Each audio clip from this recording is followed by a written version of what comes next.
Ladies and gentlemen, welcome back to Wildfire Gaming.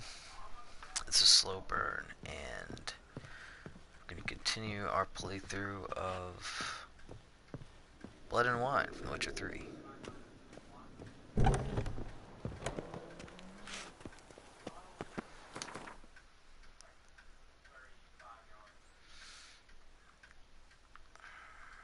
Okay, so we want to go back to, or I guess we're going to go for the first time to this house that the Duchess gave us.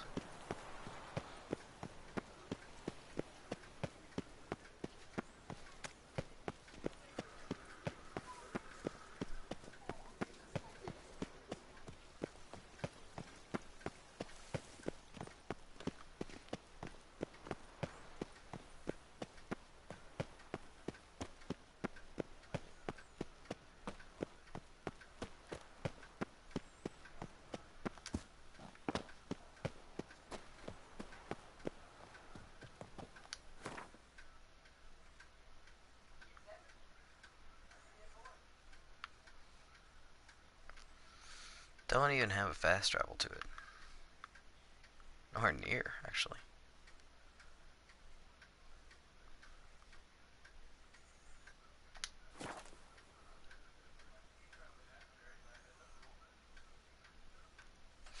I'm not sure what the utility is of having a base other than to stash your equipment there.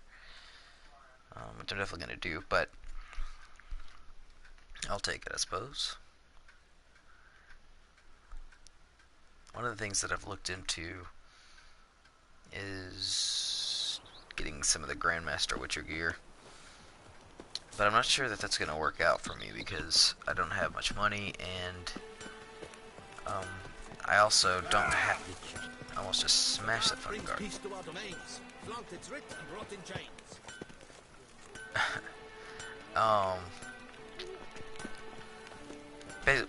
don't have enough money and gear to really explore it. Armor chromed and greft or fluted, whatever your heart's desire.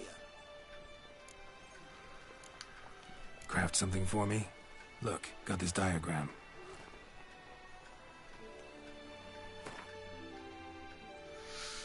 I don't know that I actually need anything crafted. Even if I did, I doubt this guy could handle it.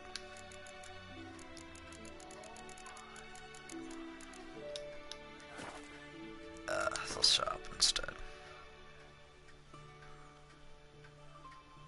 Because we leveled up. I guess I've already upgraded. Yeah, okay, good.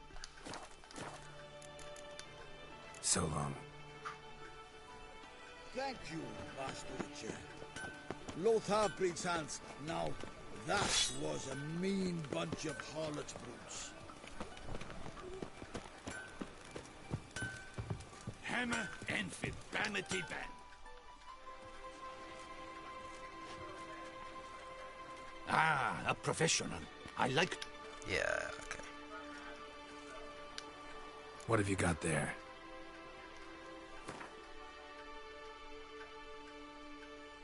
So obviously I've sold some stuff to this guy already. I don't think he's gonna have anything that I want. Cool. So long. Hammer and Vanity Band. Music to a smithy's ears.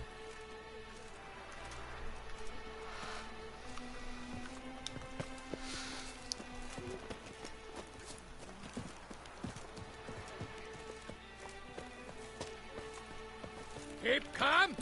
Starts no brawls.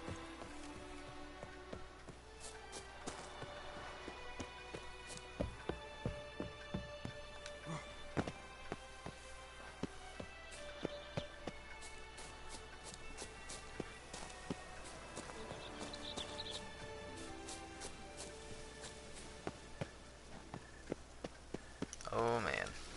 Oh man.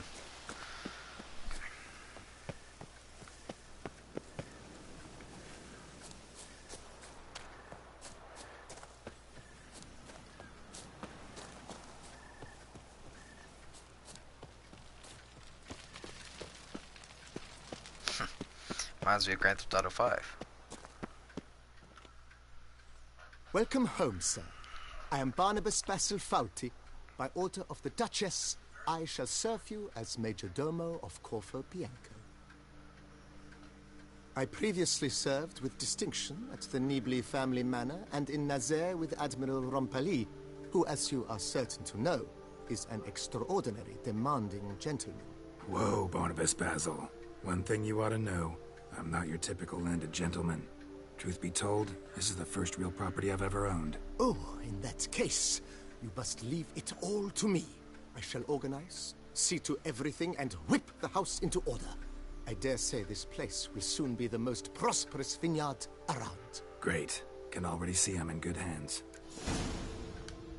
Vineyard comes across as a place with a rich history. Know who owned it before me? Baron Rossel, who went bankrupt, forcing him to sell the estate to the Duchess. The Baron, in turn, had purchased it from Monsieur Bolius of the Headsman, a truly colorful man of Ketweni origin. He was actually a headsman? No, not him, but his great-great-great-great-grandfather. Indeed.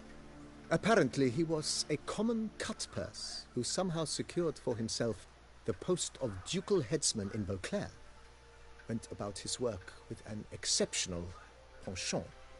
They say he chopped off more heads than there are grapevines in the ducal vineyards. He never hesitated, not once. Never sliced unevenly, never botched a job. For his exemplary service, the Duke granted him a title and this estate. Monsieur Bolius, on the other hand, was an engineer in his younger years. Once retired, he settled here and took to producing wine. Sadly, misfortune struck and he lost his sense first of smell, then of taste. Additionally, he could not drink alcohol. His medic forbade it. Shame that. He gave up making wine? Not at all. He made even more of it. Began throwing wild balls to which he'd invite friends from far and wide in order to treat them to his wine and delight in the fact that at least someone could enjoy it. It's the sort of man he was, Monsieur Bolius. Mind giving me a little tour de Corvo Bianco? Not in the least. Follow me, please. I think it would be practical to begin on the hill.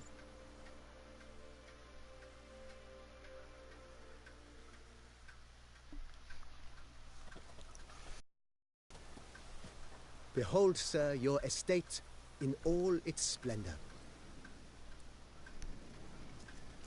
Pretty vast. Indeed. And now, sir, allow me to show you a handful of interesting details. Follow me, please. Been a major domo all your life? Yes, I come from a long line of major domos. My father was a major domo, as was my grandfather before him, as was my great-aunt. In fact, she was the one to start the tradition. Great-aunt? A hard woman. It is said that already as a child, she knew where she was going and went there. When she arrived in Beauclair, she signed on as a chambermaid at one of the vineyards, then slowly worked her way up to major domo. She dragged the rest of the family up the same path. Even a horse drops if you ride it at a constant gallop. The servants